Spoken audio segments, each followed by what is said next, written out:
What's up everyone, I'm MattJS93 and welcome to Taking the Hybrid Road episode 13, and we have now going to complete the hybrid. We are bringing in Watson, Jamaican from the MLS, so he links up with David Beckham, our centre back, and also what's his name, Austin. So we've only got two dead links in the team. I unfortunately could not get him in my formation, but I bought a formation card for him for about 500 coins.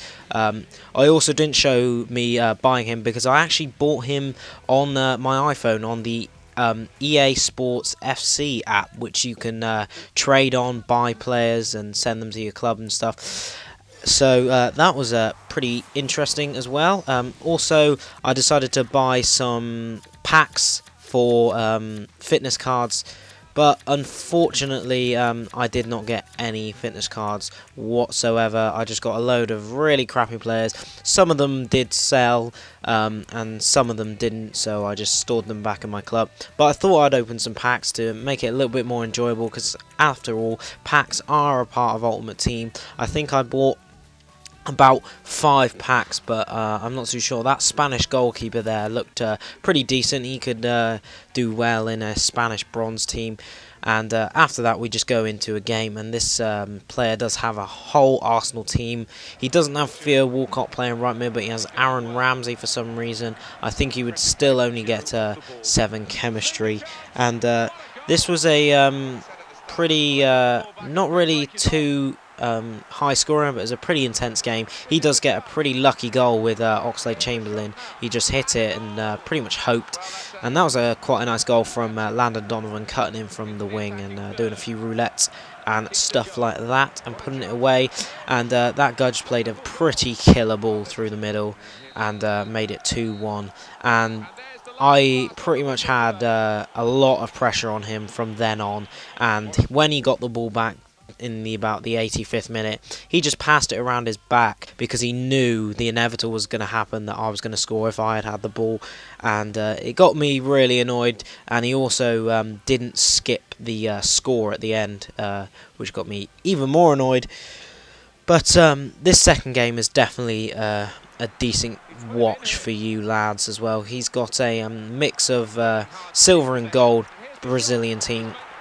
And this game was very, very back and forth. Each of us had spells of scoring goals, or spells of possession and pressure, and it was pretty much whoever scored the more goals in their little spell was going to win. And luckily, it was myself that did score a pretty unlucky penalty to give away, to be honest with you.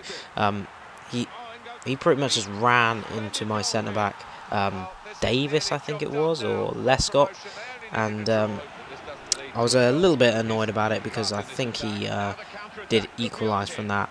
And this was quite a nice goal. Lovely little outside of the foot shot from Donovan, absolute rocket into the top left-hand corner, and that makes it 4-1, and a beautiful dink through ball.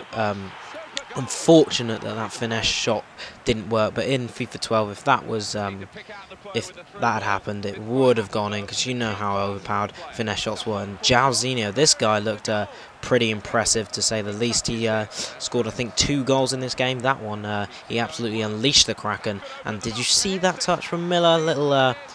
Little flick there around the corner, and for Phillips to put it away. And I think Austin here just unleashes. Oh, it comes off the post, but I was surprised that the keeper did not pick that up. And that was 7-2, and I'm just absolutely battering this guy at the moment, but he does get pretty lucky there. My keeper spilling it. He is a bronze, unfortunately, but he can still make some decent saves, but unlucky to parry it straight to his player. And Lima definitely was his talisman up front. He looks like a very good player. He's got an 81 shot on him this year, so I think he could be a pretty decent centre forward in the Portuguese league. And there's Jairzinho again popping up, getting his second goal of the game, making it 7-5. But that was I quite like that, because that was due to the attacking intelligence that EA have put in, that made that ball possible. And once again, his defence was a bit all over the place, and a parry from the keeper straight to the striker's feet. I would be pretty annoyed with my keeper if it did that, because it seems to happen quite a lot, and a pretty high scoring game. 14 goals in all, and only 609 coins from that game, which was a bit strange. I suppose I only beat him by 4 goals, but thought he would have got a little bit more for such a high scoring game. And not much else to do as we've completed the hybrid, so straight back in to another game against a Prem side. He's got obviously Frank Lampard and Demba Ba are the highlights of his team, and it was Victor Moses, definitely a player to look at, because I've played against him a few times in this taking the hybrid road, and he's done very, very well. Turn supplier there, I think, for Malouda to head it in. But I wasn't going to sit down at 2-0, and after this it was pretty much my turn to show him how to score. A nice goal from Donovan. I definitely do like goals in FIFA when they look a little bit more realistic, and a goal that you would see in real life actually happen. And Donovan equalises with a penalty, not too convincing, and yes, we go for the smart pass to make it 3-2. We've got to get the W and get the 3 points so we can get out of this league and potentially go for the title. We'll see what happens. And that is 4-3 at 4-2 at halftime. And not much else happened in that second half, but he brought his keeper out foolishly and just passed it over to Phillips so he could tuck it away and make it 5-2. And that's how that game finished, and that is the episode as well finished. So if you did enjoy the content, if you could leave it a like, I would be much appreciated. Comment as well, subscribe for more, follow me on Twitter just in case those sub boxes fail, and I will post it on there so you guys can still watch my videos. I've been MattJS93, thanks for viewing.